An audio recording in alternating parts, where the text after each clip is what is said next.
नमस्कार, आप सभी का स्वागत है। मैं हूं आपके साथ शुभेंदु सिंह।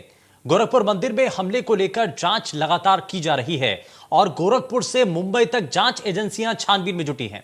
और इसी बीच मुर्तजा अब्बासी का आतंकी कनेक्शन भी सामने आया है।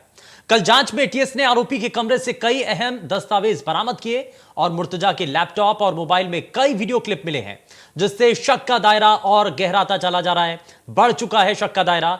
आरोपी मुर्तजा जाकिर नाइक का भी फैन है। यह बताया जा रहा है कि यह शख्स उसके वीडियो देखता था। इतना ही नहीं, आरोपी के पास से गोरखनाथ मंदिर का नक्शा समेत मजहबी किताबें भी मिली हैं और इसकी जांच अब की जा रही है। दरअसल यूपी में मंदिरों की सुरक्षा बढ़ा दी गई है और पुलिस पूरे तरीके से एक्टिव मोड में नजर आ रही है। वह इस मसले पर अखिलेश यादव का बयान भी अब सामने आ चुका है। अखिलेश यादव ने कहा है कि आरोपी के पिता के मुताबिक मुर्तजा के साथ कई समस्याएं हैं, उसकी दिमागी हालत ठीक नहीं है, उस पर भी जांच होनी चाहिए। यह अखिलेश यादव की तरफ से कहा गया है। और अखिलेश यादव के इस स्टेटमेंट के बाद सीएम योगी आदित्यनाथ लगातार सपा पर आतंकियों के समर्थन की बात कहते रहते हैं और इससे पहले चुनावों के वक्त भी यह बात कही है उनके द्वारा। और एक बार फिर से अखिलेश यादव के इस बयान पर यूपी में सियासत अब जोर पकड़ चुकी है और मुर्तजा अब्बासी की हिरासत में आने के बाद से अब सवाल उठ रहे हैं कि आखिर क्या मुर्तजा अब्बासी की आईएसआईएस जैसे आतंकी संगठनों के साथ कोई कनेक्शन चल रहा था। और यह फिलहाल इसको लेकर के जांच की जा रही है। उसके पिता ने जो कहा है कि साइकेट्रिक प्रॉब्लम थी, बाइपोलर इश्यूज हैं उसके साथ, मुझे लगता है वो पहलू भी देखना पड़ेगा। उसके पिता ने जो कहा है कि साइकेट्रिक प्रॉब्लम थी, बाइपोलर इश्यूज हैं उसके साथ, मुझे लगता है वो पहलू भी देखना पड़ेगा। उसके पिता ने जो कहा है कि साइकेट्रिक प्रॉब्लम थी, बाइपोलर इश्यूज हैं उसके साथ, मुझे लगता है वो पहलू भी देखना पड़ेगा।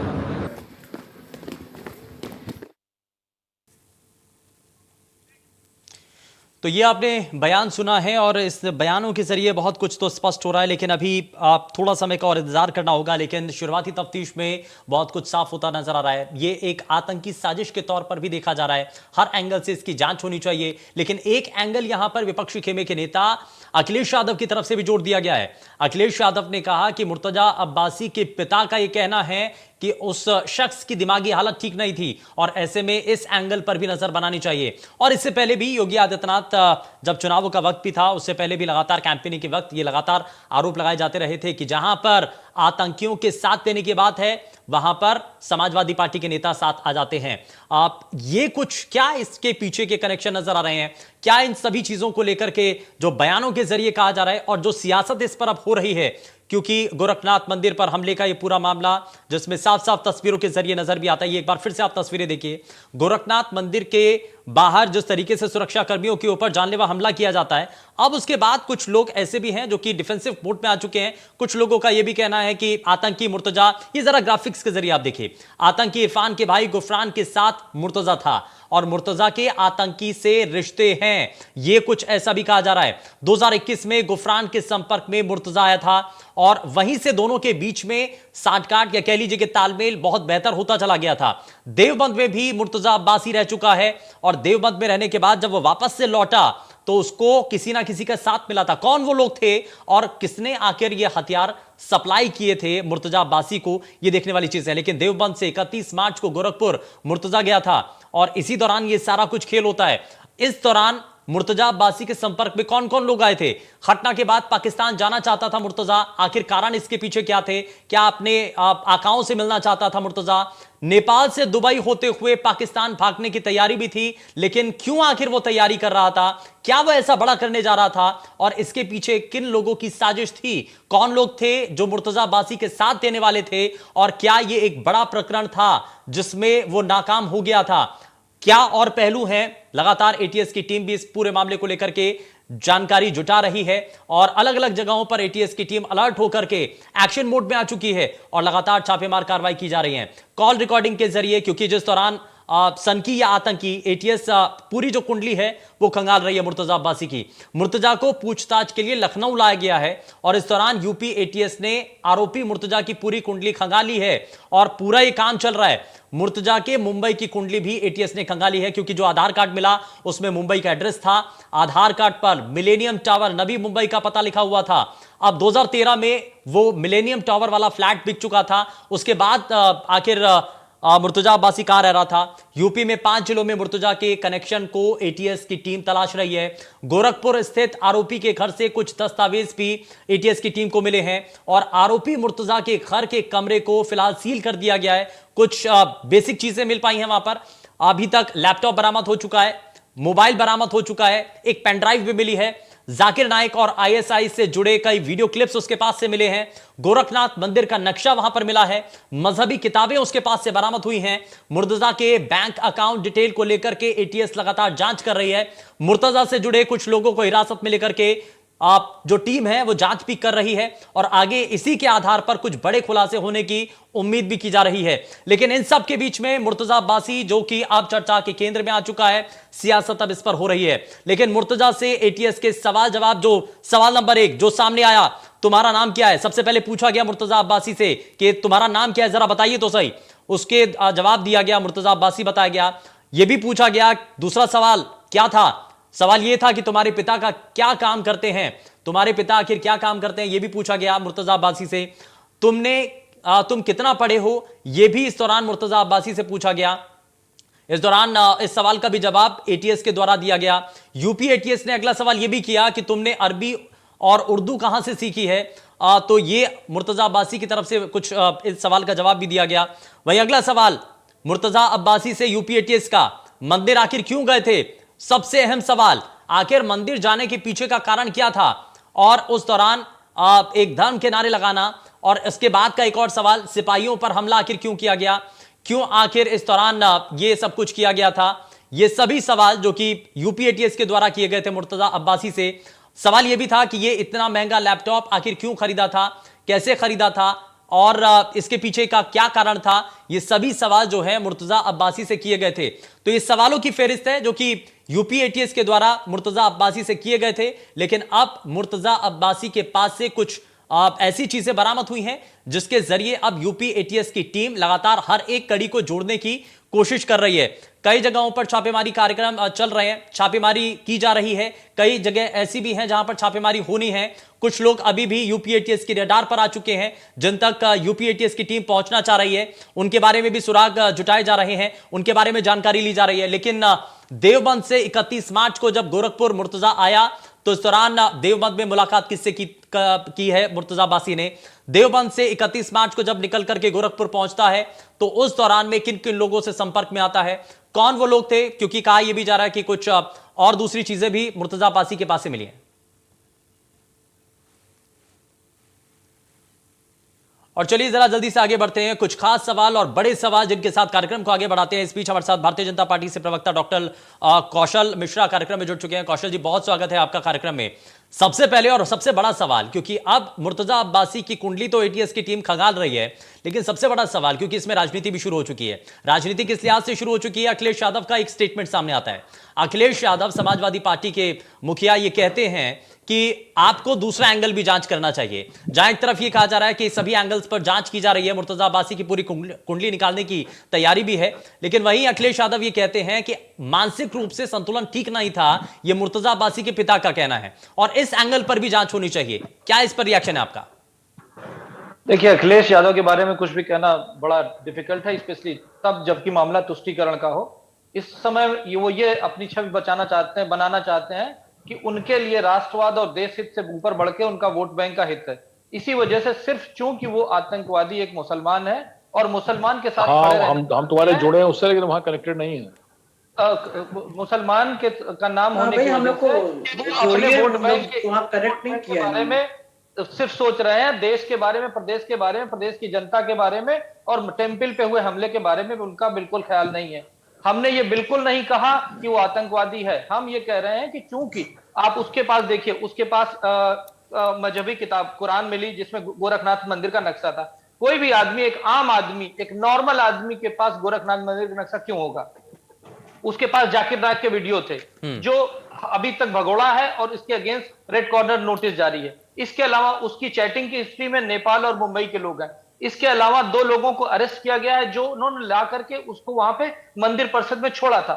इसके अलावा आप ये देखिए कि 10 मार्च को उसने सेकेंड हैंड लैपटॉप खरीदा। सेकेंड हैंड लैपटॉप के ऊपर जो कि एप्पल का लैपटॉप था, जिसके ऊपर सर्विलेंस थोड़ी डिफिकल्ट होती, वो लैपटॉप खरीदा गया।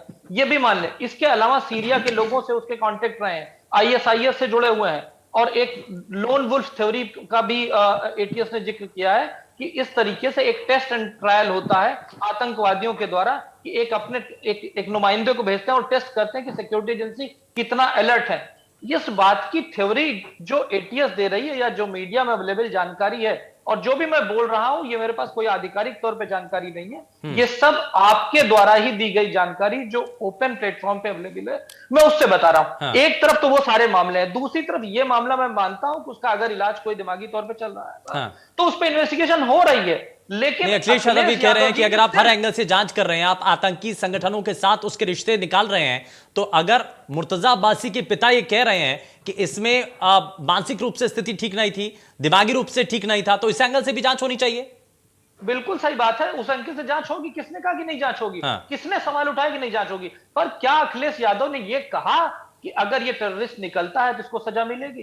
क्या इसकी जांच टेररिस्ट एंगल पर? वो सिर्फ ये चीज दिखाना चाहते हैं कि चूंकि उनके वोट बैंक की बात है, इसलिए वो अपने आप को सिंपैथाइजर बना रहे हैं। ये लोग अपने वोट बैंक की पॉलिटिक्स के चक्कर में ये भूल जाते हैं कि राष्ट्र हित और देश हित, और देश में मंदिरों पे जो हमले हो रहे हैं, कश्मीर में जिस तरीके से आप देखिए चुन चुन करके अटैक हुए, आप देखिए इस बार गोरखनाथ टेंपल पे हमला हुआ, इसी तरीके से बहुत सारे, अक्षरधाम टेंपल पे हमला हुआ था, संसद पे हमला हुआ। हर जगह केवल एक ही धर्म के लोग पाए जाते हैं और एक ही नारा होता है, अल्लाह अकबर। आप मेरे को एक टेररिस्ट की एक्टिविटी दिखा दीजिए, एक एक्टिविटी ऐसी दिखा दीजिए अटैक की जिसमें जय श्री राम कह के कहीं आतंकवादी हमला हुआ, नहीं हुआ।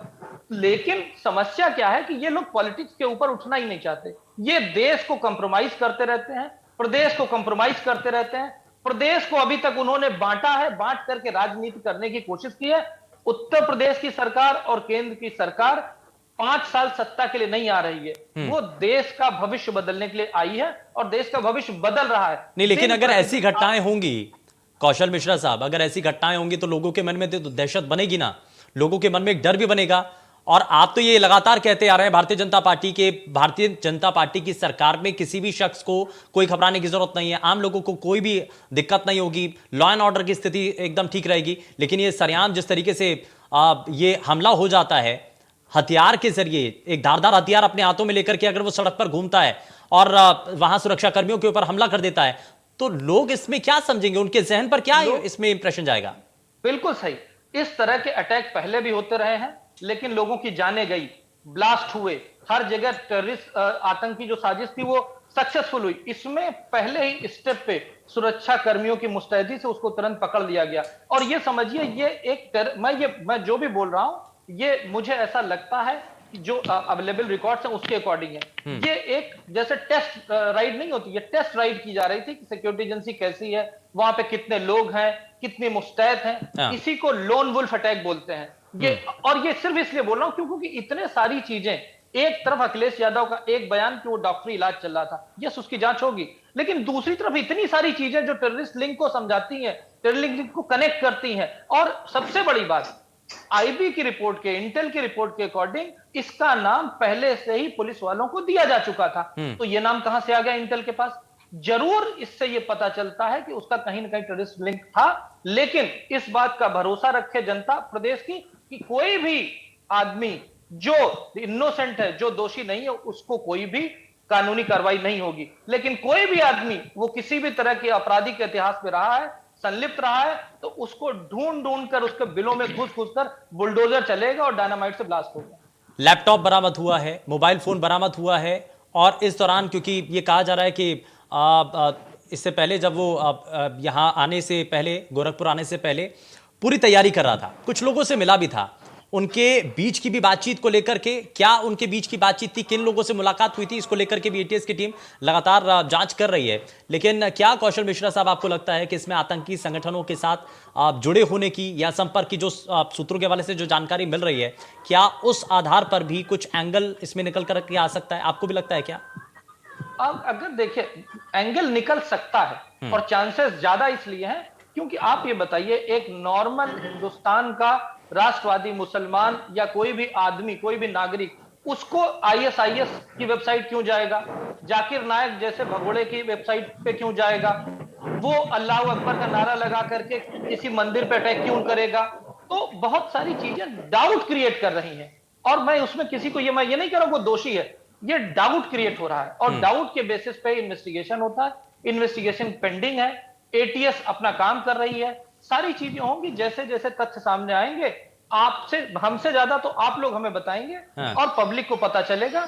याद रखिए ये उत्तर प्रदेश में योगी जी की सरकार है, एक भी दंगा पिछले 5 सालों में नहीं हुआ, एक भी आतंकवादी एक्टिविटी, एक भी ब्लास्ट क्या नहीं ऐसी हुआ, शंका आपको और नजर आगे आ रही नहीं है कि होगा। दूसरा टर्म भारतीय जनता पार्टी की जो जीत हुई उसके बाद से कुछ लोग बौखलाए हुए थे या फिर कह लीजिए कि परेशानी में थे, जिस वजह से कुछ बड़ी साजिश की जो है सुगबुगाहट नजर आ रही थी, बड़ी तैयारी करने की फिराक में थे? जैसा आप कह रहे थे कि शुरुआती फेज का ये तो शुरुआत में देखा गया था कि मंदिर में इस वक्त कौन था, कैसा काम हो रहा था वहां पर, कितने लोग वहां पर मौजूद थे, कुछ बड़ा करने की फिराक भी थी क्या? देखिए, अभी जिस तरीके से पूरे भारत में राष्ट्रवादी सरकार चल रही है, भारतीय जनता पार्टी की सरकार चल रही है, इंटरनेशनल लेवल पे बहुत सारे आतंकवादी संगठन परेशान हैं, उनकी एक्टिविटी नहीं हो पा रही है, और उनके बेस पे जो पॉलिटिकल बेनिफिट करने वाली राजनीतिक दल हैं, वो भी कहीं ना कहीं कंप्रोमाइज हो रहे हैं। तो ये सब मिलजुल करके जो ये घपले करते आए थे वो सब नहीं हो रहा है। तो ये बात तो सही है कि इस टर्म में प्रॉब्लम्स हो सकता है बढ़े, लेकिन याद रखिए केंद्र में मोदी जी की सरकार है, प्रदेश में योगी जी की सरकार है, एक एक सुरक्षित नागरिक रहेगा और कोई भी आतंकवादी अपराधी को छोड़ा नहीं जाएगा, उनको उनके अंजाम तक पहुंचाया जाएगा। चलिए, इन सभी जो चीजें हैं उनको नजर बनानी बड़ी जरूरी है, और एक लंबा और एक बड़ा पैनल हमारे साथ इस वक्त कार्यक्रम में जुड़ चुका है। जरा सबसे पहले मिलवा देते हैं उनसे। हमारे साथ समाजवादी पार्टी से नेता प्रमोद कुमार जी भी कार्यक्रम में जुड़ चुके हैं। हमारे साथ ब्राह्मण महासभा से अध्यक्ष विनय तिवारी का साहब कार्यक्रम में जुड़ चुके हैं। हमारे साथ मुस्लिम स्कॉलर ताहिर हसन साहब कार्यक्रम में जुड़ चुके हैं। हमारे साथ retired DCP special cell L N. Rao साहब हमारे साथ कार्यक्रम में जुड़ चुके हैं। हमारे साथ रिटायर्ड आईपीएस अधिकारी राजेश राय साहब भी हमारे साथ कार्यक्रम में जुड़ चुके हैं। रिटायर्ड रॉ अधिकारी एन.के. सूद साहब हमारे साथ कार्यक्रम में जुड़ चुके हैं। सभी का बहुत स्वागत है कार्यक्रम में। लेकिन जरा जल्दी से एक रिएक्शन मैं प्रमोद कुमार जी आपसे लेना चाह रहा हूं। प्रमोद कुमार जी, अखिलेश यादव का एक स्टेटमेंट सामने आता है और वे कहते हैं कि दिमागी रूप से संतुलन ठीक नहीं है। मुर्तजा अब्बासी के पिता का यह कहना है कि दिमागी रूप से उस शख्स का संतुलन ठीक नहीं था, इस एंगल पर भी जांच होनी चाहिए। क्या वाकई में यह होना चाहिए और इस एंगल पर ज्यादा फोकस किया जा रहा है क्या समाजवादी पार्टी के नेता की तरफ से? देखिए, ये तो मैं बता दूं, जहां देश का सवाल है और देश में यदि सुरक्षा का सवाल होता है तो ऐसे स्थिति में भी इन्वेस्टिगेशन के स्तर पे ये चल रहा है, और इन्वेस्टिगेशन में किसी तरह का बयान वगैरह देना किसी पॉलिटिकल पार्टी को या किसी तरह का वो उचित नहीं है। ये देखिए इंडिपेंडेंट मसला होता है, ये कोई पार्टी से जुड़ा हुआ नहीं होता है, ये राष्ट्र हित का मसला होता है। इसलिए राष्ट्र हित को देखते हुए, जो एक राष्ट्र हित के लिए संविधान में बना हुआ है, एक सिस्टम बना हुआ है जो इन्वेस्टिगेशन एजेंसी होती है, और जब इन्वेस्टिगेशन होता है तो उसमें माननीय सर्वोच्च न्यायालय ने स्पष्ट रूप से कहा हुआ है कि उस प्रक्रिया में किसी तरह का इंटरवेंशन नहीं होना चाहिए। बिल्कुल शुद्ध रूप से इन्वेस्टिगेशन होनी चाहिए और दूध का दूध और पानी का पानी करना चाहिए। मैं इस पे किसी तरह का पॉलिटिकल ये वेंडेटा नहीं बनाना चाहिए। नहीं प्रमोद कुमार जी, लेकिन अखिलेश यादव का तो स्टेटमेंट सामने आता है ना, वो तो नया एंगल जोड़ रहे हैं ना। देखिए, मैं देखिए अब अखिलेश यादव जी किस एंगल से बताए हैं इस पे मैं किसी तरह का कोई टिप्पणी नहीं करना चाहता हूं, लेकिन एज ए राष्ट्र हित के नाते मैं एक चीज मैं बताऊंगा। सर, आपकी पार्टी के नेता हैं, वरिष्ठ नेता हैं, पुराने नेता हैं, उनकी अगुवाई में पूरी पार्टी चल रही है। अब पता नहीं उनका हो सकता है मकसद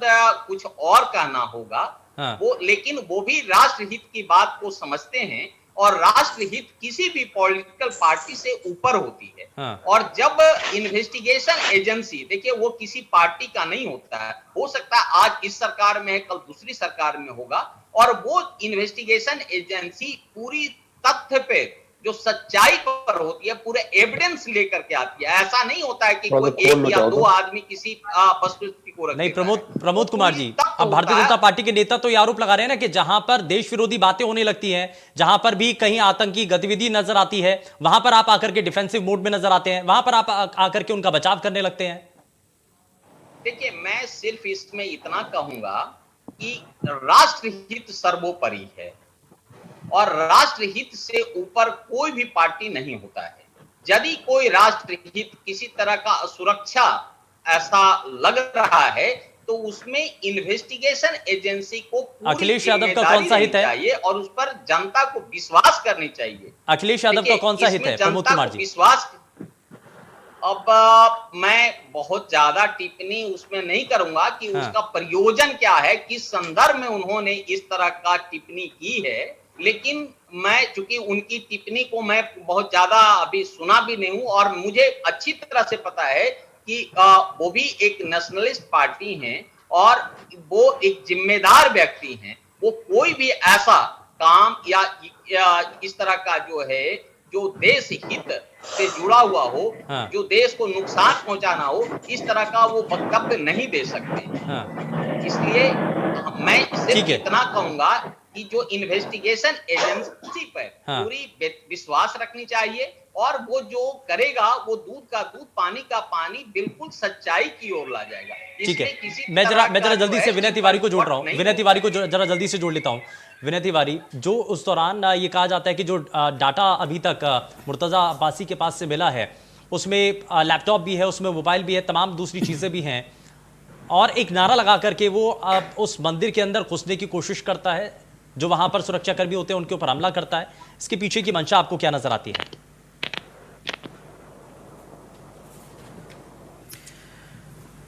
देखिए शुभेंदु जी, जिस प्रकार से ये कृत्य किया गया है या जिस प्रकार का उसका स्टेटमेंट रहा है और उससे मिलता जुलता हुआ उत्तर प्रदेश के पूर्व मुख्यमंत्री नमाजवादियों के नेता अखिलेश यादव ने जिस प्रकार का स्टेटमेंट दिया है, ये कतई बहुत निंदनीय है। और भी उनके प्रवक्ता कह रहे थे प्रमोद कुमार जी कि राष्ट्रहित सर्वोपरि है।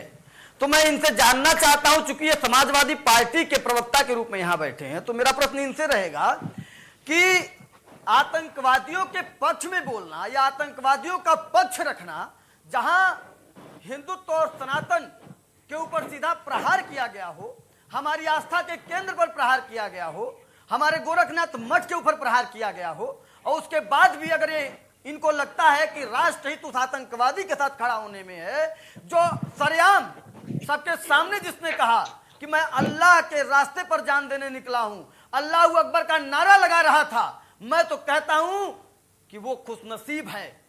वो खुशनसीब है कि वो वहां से जिंदा वापस पकड़ के चला गया, नहीं तो उसको अल्लाह के रास्ते पर ही भेज देना चाहिए था।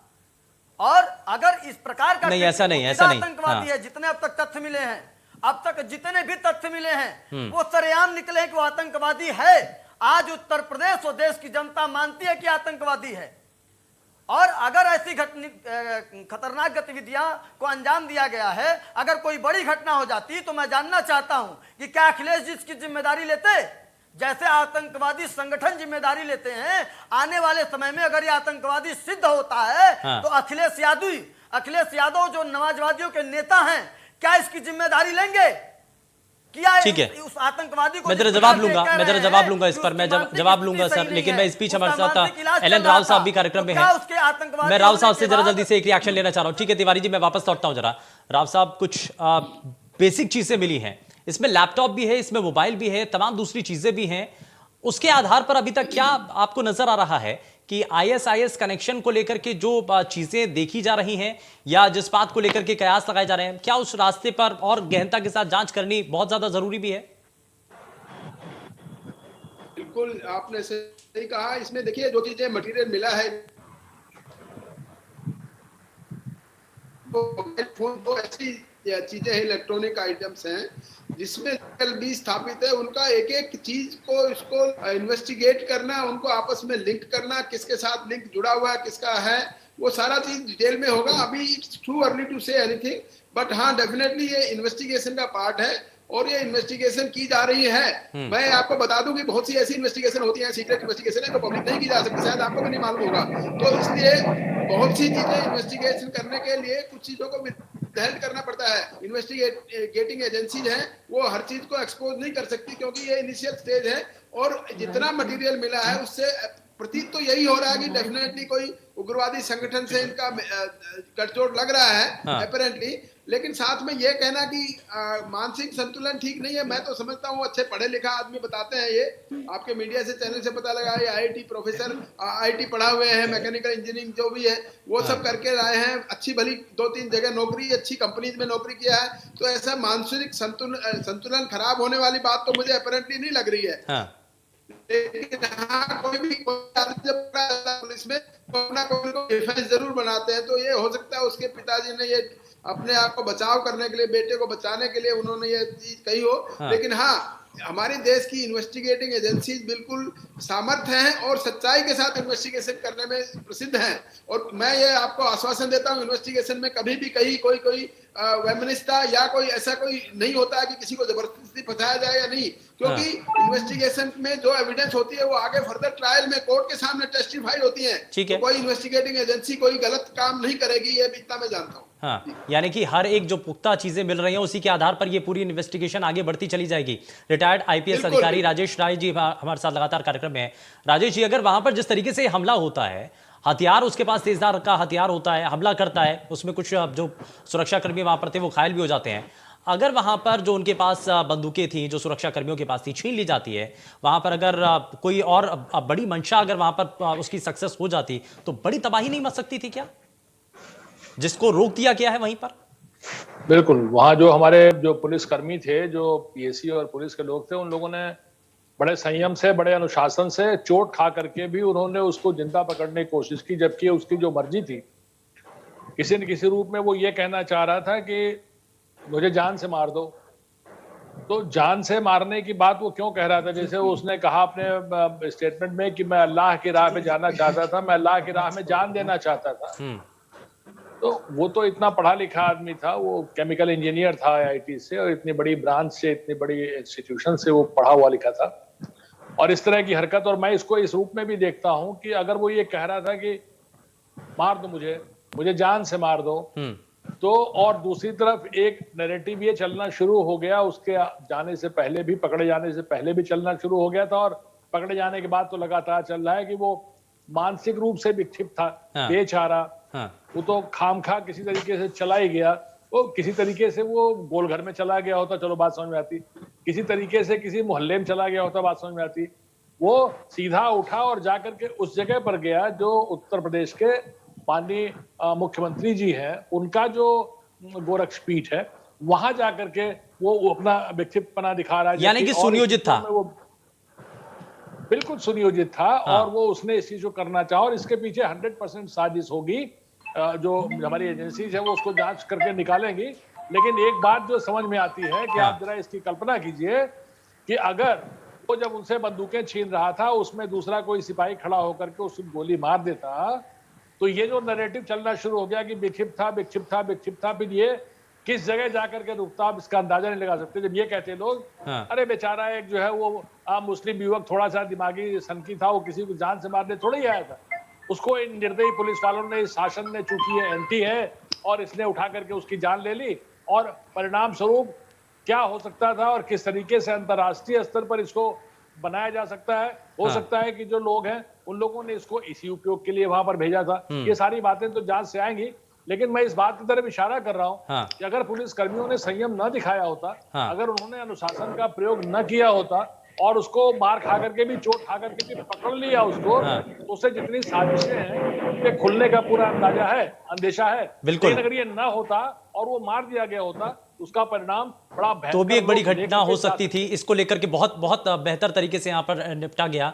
लेकिन एनके सूद साहब, मैं जरा जल्दी से आगे बढ़ता हूँ और आपसे एक सवाल करना चाह रहा हूँ कि इस सब के बीच में क्या ये अकेला मुर्तजा अब्बासी एक शख्स था, या इसके पीछे और भी ताकत है, या इस सब के अंदर इसके साथी कोई और भी हैं जिसके लिए एटीएस लगातार छापेमार कार्रवाई भी कर रही है, अलग अलग जगहों पर दबिश भी दे रही है, कोशिश कर रही है कि बाकी के जो और लोग हैं उनका भी पर्दाफाश हो सके? देखिए, एक ये बड़ी प्लान के तरीके से यह काम किया गया। आज अगर योगी जी के बारे में कहा जाता है तो उनको नंबर 2 की सिक्योरिटी दी जाती है इंडिया के अंदर, और सबसे इंपॉर्टेंट बात यह है कि इसने उनकी बंदूक छीनने की कोशिश की, लेकिन पुलिस वालों ने इस पे गोली नहीं चलाई, क्योंकि यहाँ जो प्लान थी वो ये थी कि इसको गोली मार दो और उसके बाद इसको पॉलिटिकल माइलेज दो, जैसे अखिलेश यादव ने कहा। हाँ। अखिलेश यादव इस पूरी जो कॉन्स्पिरेसी का उनको पता था क्या है, उसकी फैमिली को पता था, और पीछे जो आप देवबंद के लोग हैं उनको पता था, और इसको एक पर्पस के थ्रू भेजा गया कि ये यहाँ पे घुसेगा। एक आप समझे ट्राई वाला केस था, ये इस टेंपल में घुसेगा, आम छीनेगा और पुलिस वाले इसको गोली मार देंगे तो अखिलेश यादव इसका पॉलिटिकल माइलेज लेंगे। अखिलेश यादव की जो स्टेटमेंट है ये बड़ी इररिस्पॉन्सिबल स्टेटमेंट है। आप देख रहे हैं कि महाराष्ट्र के अंदर पुलिस का और पॉलिटिशियन का और अंडरवर्ल्ड का कनेक्शन है, और यहाँ पे यूपी के अंदर देखो तो ऐसा लगता है कि जैसे समाजवादी पार्टी का एक ही यहाँ पे एजेंडा है, डिस्टर्बेंसेस क्रिएट करने का। जो लोग भी यहाँ पे एंटी इंडिया चीजों में इन्वॉल्व थे या जिनके खिलाफ सीरियस केसेस थे उनको इलेक्शन में लड़वाया गया, और एक उस तरीके से। और जैसे अखिलेश यादव की स्टेटमेंट है, उसको एक क्या जरूरत थी उनको कहने की, चुप भी रह सकते थे, एकदम स्टेटमेंट दे दी कि मेरे उनके फादर से बात हुई है फलाना। तो बेसिकली मुझे लगता है कि जैसे आप देखिए फार्मर्स प्रोटेस्ट के टाइम यहाँ पे एक इंटरनेशनल जो कॉन्स्पिरेसी चल रही थी, ये उसी तरीके का पार्ट है। ये कोई काम था, यहाँ पे इसको गोली मार दो, और कोई ये मेंटली बैलेंस नहीं था। अगर ये मेंटली इसका मेंटल खराब होता तो अखिलेश यादव को गोली मारता। क्यों घुसा यहाँ पे हिंदू टेंपल के अंदर? ऐसी कोई बात नहीं है। सिंपल सी बात ये है कि एक कॉन्स्पिरेसी थी, और ये कॉन्स्पिरेसी के अंदर पीछे पॉलिटिकल माइलेज भी है। पॉलिटिशियन सबसे फायदा उठाना चाहते हैं, जो इलेक्शन में नहीं जीत पाए वो चाहते हैं यहाँ पे इलेक्शन में जीत। अब इस बड़ी साजिश का खुलासा होना बाकी है, लेकिन इसके एंगल क्या है जरा उस पर भी मैं वापस आकर के बात करूंगा। लेकिन इस बीच हमारे साथ ताहिरा हसन जी भी लगातार कार्यक्रम में है। ताहिरा हसन जी, अब आपको क्या नजर इसमें आता है? क्योंकि कुछ लोगों का ये कहना, अखिलेश यादव इसमें सपोर्ट करते हुए नजर आते हैं, वो ये कहते हैं कि इसमें मानसिक रूप से अगर संतुलन ठीक नहीं था, दिमागी रूप से अगर वो शख्स ठीक नहीं था, तो उस एंगल की भी जांच होनी चाहिए। क्या आपको भी नजर आता है? देखिए, अखिलेश यादव जी को भी बयान देने की जरूरत ही नहीं थी, इस तरह का बयान देने की उन्हें जरूरत नहीं थी। मैं एक बात कहना चाहूंगी कि हम अपनी इस पुलिस फोर्स को जो वहां लगी थी उनको सलाम करते हैं, आई सैल्यूट देम, क्योंकि जाहिर है जैसे अभी पहले एक पार्टिसिपेंट ने कहा था कि उन्होंने अपनी जान पे खेल के उसको पकड़ लिया। अगर वो मारा जाता तो ये पता नहीं चलता कि उसके तार कहाँ कहाँ जुड़े हैं। देखिए, बहुत जरूरी है कि कोई भी आतंकवादी जो गतिविधियां हो रही हैं वो किसी जात धर्म की हो। मैं उसको जात धर्म से नहीं मानती। आतंकवादी का कोई जात धर्म नहीं है, कोई धर्म नहीं सिखाता कि लोगों को मारा जाए, बेगुनाहों का खून बहाया जाए, बेवजह जाके गोली चलाने लगी है। ये कौन सा धर्म सिखाता है? तो ऐसे लोगों को बहुत स्ट्रांगली टैकल करना चाहिए और उनके पीछे के तार देखना चाहिए। जैसे अभी आपके यहाँ ही बताया कि जाकिर नायक से उसके लिंक मिलते हैं, तो जाकिर नायक तो सब जानते हैं कि एक पूरा शैतान टाइप का आदमी है।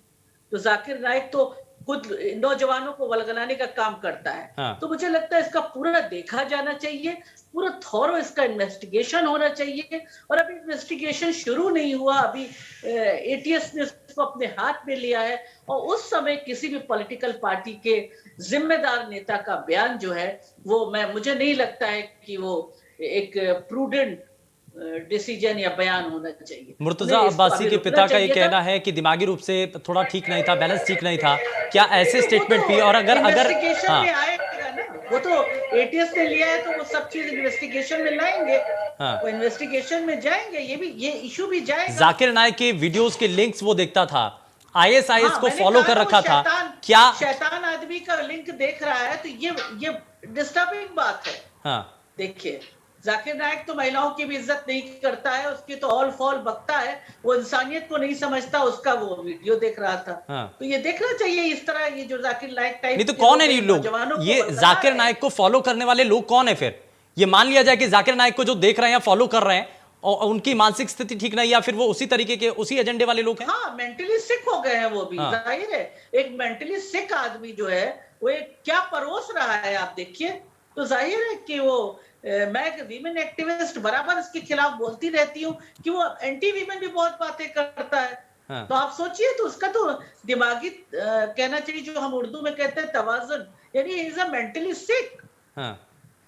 ठीक है, तो उस आदमी का जो है, और वो क्या कर रहा है? वो नौजवानों को वलगला रहा है। वो नौजवानों के साथ जो ये काम कर रहा है उसके लिए उसको सख्त सजा मिलनी चाहिए। भगोड़ा गया हुआ है, बाहर है इस समय। मुझे लगता है नौजवानों को भी समझना चाहिए। मैं आपके चैनल से उन्हें भी कहना चाहती हूँ कि ऐसे लोगों का वीडियो ना देखिए और इस तरह के चक्रों में पढ़ के अपनी पढ़ाई को फोकस करो भाई। अच्छे काम करो, क्यों इस तरह की हरकतों में पड़ रहा है?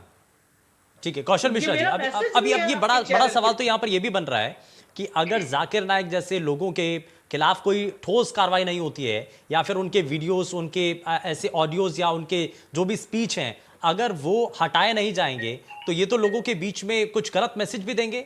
और यही तो है कि लोगों के बीच में, खास करके यूथ के बीच में, ताहिरा हसन यही तो कह रही हैं कि यूथ को टारगेट किया जाता है, उनके दिमाग में गलत चीजें भरी जाती हैं। देखिए, किसी भी वीडियो चैनल को ब्लॉक करने के लिए संपूर्ण तरीके से जांच होती है, और मुझे लगता है कि जाकिर नाइक के जितने भी वीडियो हैं ऑनलाइन से हटा देने चाहिए, इंटरनेशनल लेवल पे भी उसको हटा देना चाहिए। मैं कुछ इंफॉर्मेशन और अभी जो मुझे पता चली उसको बताना चाहता हूँ कि ये जो आतंक जो पकड़ा गया है, इसके पास से इंटरनेशनल सिम मिला है। उसने इंटरनेशनल सिम क्यों खरीदा? एक आम आदमी, हिंदुस्तान में रहने वाला आदमी कौन इंटरनेशनल सिम खरीदता है? इंटरनेशनल सिम खरीद के उसने एफबी पे आईडी बनाई, उसने टेलीग्राम पे ग्रुप बनाया। उसके बाद इसमें यह भी मुझे पता चला है, सब ओपन सोर्स इंफॉर्मेशन है, क्रॉस चेक हो सकती है। हाँ। इसने नेपाल के थ्रू सीरिया में आईएसआईएस को 2 बार पैसे ट्रांसफर किए। क्या एक नॉर्मल हिंदुस्तानी, अमन का चैन मानने वाला आदमी कभी भी सीरिया में पैसे आईएसआईएस को ट्रांसफर करेगा? तो अखिलेश जी को ये बातें नजर नहीं आई, पर अखिलेश जी को 2017 में उसका एक इलाज चला था उस कागज के बेसिस पे, जिसका कोई डॉक्यूमेंट्री प्रूफ अभी नहीं आया है। इतनी सारी चीजें मीडिया में आ चुकी हैं, लेकिन अगर डॉक्टर से इलाज चल रहा तो उसका पर्चा तो होगा। वो पर्चा क्यों नहीं उसके पिताजी दिखाते? तो आप ये देखिए, जब भी कोई टेररिस्ट या अपराधी पकड़ा जाता है तो उसके पास वकीलों की तरफ से एक ही चीज बताई जाती है कि आप बता दीजिए आप मेंटली या फिजिकली या मेडिकली आप अनफिट हैं। ये तो गिरफ्तारी से पहले ये बड़ी चर्चाएं चल रही थी कि ऐसी दलील पेश की जा सकती है, और वो वही पेश की गई। हाँ। आप ये समझिए कि 2017 में सिक हुआ था, अगर मान लेते हैं उनकी बात सही है, उसके बाद उसने ऑनलाइन प्रोग्रामिंग चालू की, हाई इफिशियंसी के डेटा के साथ वो कोडिंग करता था। सीरिया के लोगों में एक, मुझे अभी पता चला, अनवर अल अवलाकी नाम का एक आतंकवादी है जो सीरिया और यूएस में ये सब चीजें करता है, वो उसको फॉलो करता था। और उसके पास, आप ये बताइए, यहां पे बैठा है हर आदमी के पास, किसके पास नेपाली करेंसी है? मेरे पास तो नहीं है, मुझे नहीं लगता कोई भी बैठा उसके पास है। ठीक है, मैं कौशल मिश्रा जी, मैं जरा वापस लौटता हूं। सभी खास मेहमान लगातार हमारे साथ कार्यक्रम में बने हुए हैं। अखिलेश यादव की तरफ से जो स्टेटमेंट दिया गया, उस पर भारतीय जनता पार्टी ने भी रिएक्ट किया है, क्या कहा है जरा दिखाते हैं। अखिलेश यादव जी का पुराना ट्रैक रिकॉर्ड रहा है कि जब कहीं भी आतंकी की बात निकल करके आती है तो उनका मन मचलने लगता है, उनका दिल नरम हो जाता है आतंकियों के प्रति, और आतंकवादियों को छोड़ने का उनका जो ट्रैक रिकॉर्ड रहा है। इसीलिए आज जब गोरखनाथ मंदिर की एक ऐसी घटना जो बहुत संवेदनशील है, जिस पूरे मामले में एटीएस जांच कर रही है, उसमें उनकी उदारता फिर छलकने लगी है, उनके दिल का दर्द आज फिर बाहर आने लगा है, और इसीलिए आतंकी के प्रति, जो अपराधी के प्रति उनकी सहानुभूति है, वो छलक छलक कर दिखाई पड़ रही है। लेकिन ये उत्तर प्रदेश में योगी आदित्यनाथ जी की सरकार है, जहां हम किसी अपराधी और आतंकी पर पूरी कठोरता से कार्रवाई करेंगे। ये अखिलेश यादव जी की सरकार नहीं है, जहां आतंकियों पर, अपराधियों पर नरमी बरती जाए। आतंकियों अपराधियों पर नरमी बरती नहीं जाएगी। प्रमोद कुमार जी, जवाब दीजिए। देखिए, ये मैं आपको बताना चाहता हूं, ये बहुत बड़ी साजिश चल रही है कि जिसमें हमारे माननीय नेता अखिलेश यादव जी को एक आतंकवादी के समर्थन के लिए जो है उनको जोड़ा जा रहा है, कि जिससे उनको यहाँ के जनता दिग्भ्रमित हो जाए। मैं आपको स्पष्ट कह देता हूँ कि अखिलेश यादव जी एक बहुत ही राजनयिक घराने से जो है वो अपना, नहीं, आप बताइए ना कि क्या अखिलेश यादव ने नहीं कहा।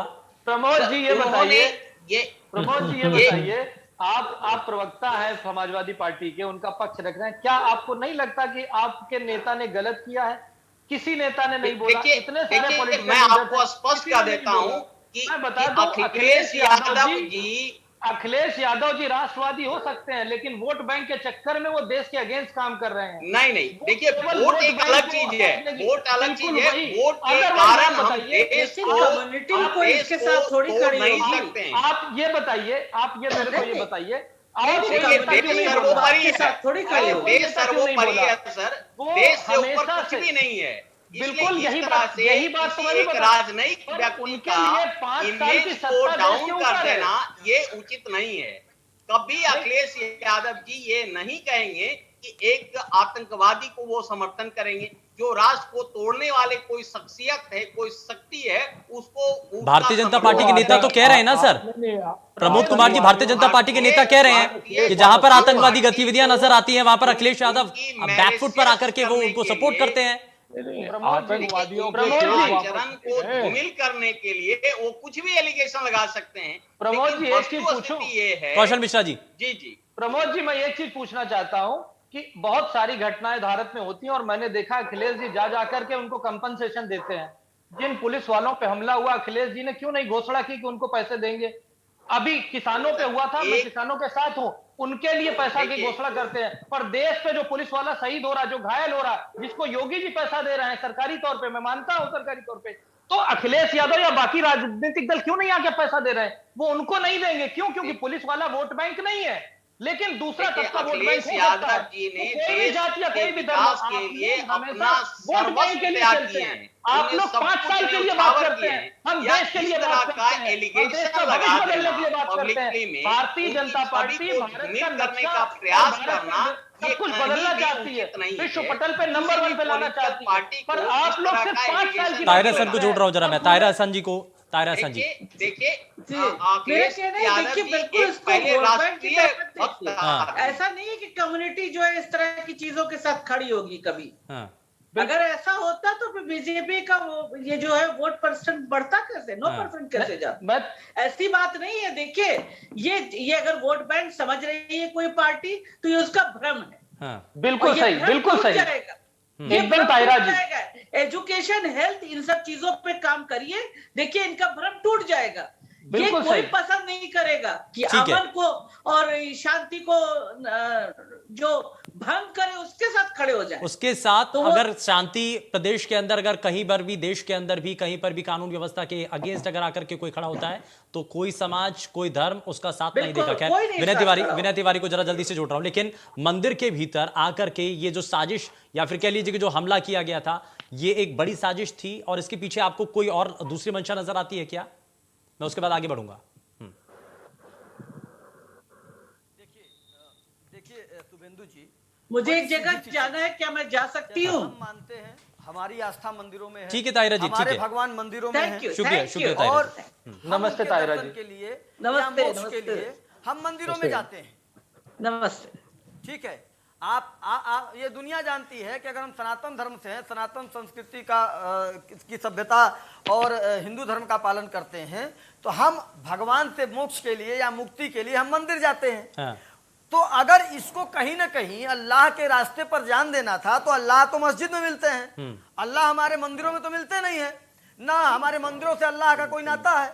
तो कहीं ना कहीं इसको मंदिर पर जाना, मस्जिद पर जाना चाहिए था, और मस्जिद पर जाकर के इस प्रकार का कृत्य करता तो हम मानते हैं कि हाँ वो अल्लाह के रास्ते पर जान देना चाहता था। ठीक है, वो तो हमारे लोगों का जान लेना चाहता था। हाँ। एक बड़ी घटना को अंजाम देना चाहता था। हाँ। और आपको बताऊं शुभेंदु जी, बड़ी सीधी चीज है। हाँ। एकदम पूरा पिक्चर अगर आप देखेंगे तो एकदम साफ साफ दिखाई दे रहा है, स्पष्ट है हमारे आपके सामने कि इसका मेडिकल रिपोर्ट 2017 में बनवाया गया होगा। अगर ऐसा अभी कुछ सामने हालांकि नहीं आया है, अगर ऐसा कुछ है तो ये प्री प्लान किया गया है। हाँ। कि पहले से ही इसका मेडिकल रिपोर्ट बनवा लो ताकि इसको हम पागल साबित कर देंगे। हाँ। ताकि इसको बचाया जा सके।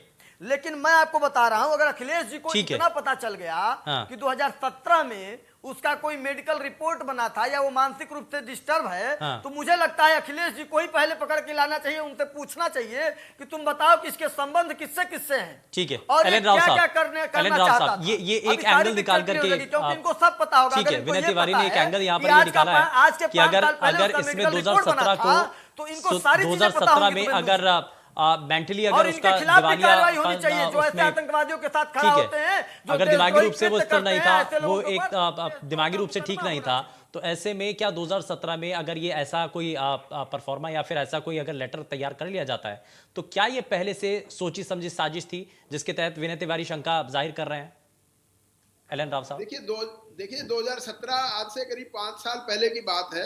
तो मैंने जैसे पहले बताया कि कोई भी अपराधी अगर पकड़ा जाता है किसी भी केस में या उग्रवादी केस में, तो अपना सबसे पहले डिफेंस पेश करता है। जैसे अभी ताहिरा जी बता रहे थे कि कोई जो भी जो पहले और भी बता रहे थे, बीजेपी के प्रवक्ता बता रहे थे कि अपना डिफेंस बनाते हैं कि उन्होंने 2017 वाले मेडिकल पेपर को यूज किया होगा। और उससे कोई खास फर्क पड़ने वाला नहीं है, क्योंकि जो एविडेंस उससे मिली है बड़ी सशक्त एविडेंस है। ऐसे मेडिकल से जो 2-5 साल पुरानी बीमारी की कोई बहाना लेके उससे फायदा कुछ होने वाला नहीं है, और ना जमानत भी उसमें इस पे नहीं होगी है, क्योंकि ये सारी चीजें कोर्ट अदालत जब जमानत या कोई केस को देखती है तो पूरी एविडेंस को देखती है, और उस एविडेंस में हमारे यूपी एटीएस ने पूरे के पूरा इन्वेस्टिगेशन करके, देखिए जाकिर नाइक तक के इनके रिलेशन है, नेपाल से कनेक्शन है, आईएसआई से इनकी पैसे दे लेने की बातचीत चल रही है, तो ये सब चीजें कहाँ जाएंगी? तो 2017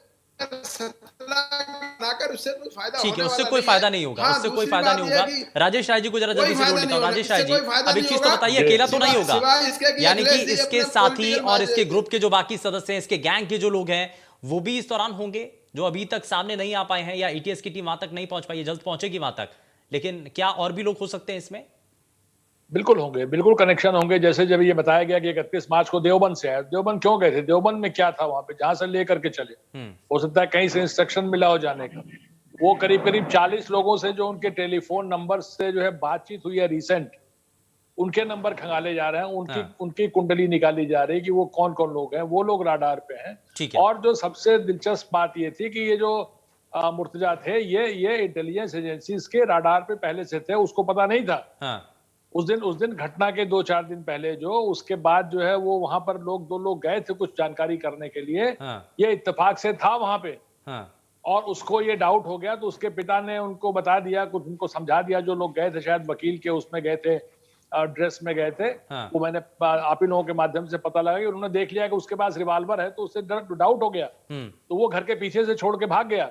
ठीक है, मेरा तो ये कहना है कि हो सकता है कि कोई और बड़ी साजिश रही हो, जिसको वो इस इंटरवेंशन से, जो बाय द वे इंटरवेंशन हो गया, उसकी वजह से उसको ये मौका नहीं मिला, वो भाग गया छोड़ करके, यानी कि बड़ी साजिश रचने की आशंका भी यहाँ पर हो सकती है। खैर, बहुत शुक्रिया, समय थोड़ा सा कम है, बहुत शुक्रिया सभी खास मेहमानों का कार्यक्रम में शामिल होने के लिए। लेकिन सवाल तो बनता है कि मुर्तजा अब्बासी के साथ और कितने चेहरे हैं, कितने और मुर्तजा अब्बासी हैं, क्या वहां तक एटीएस की टीम कब तक पहुंचती है, ये फिलहाल देखना होगा। पेशकश में फिलहाल के लिए बस इतना ही। नमस्कार।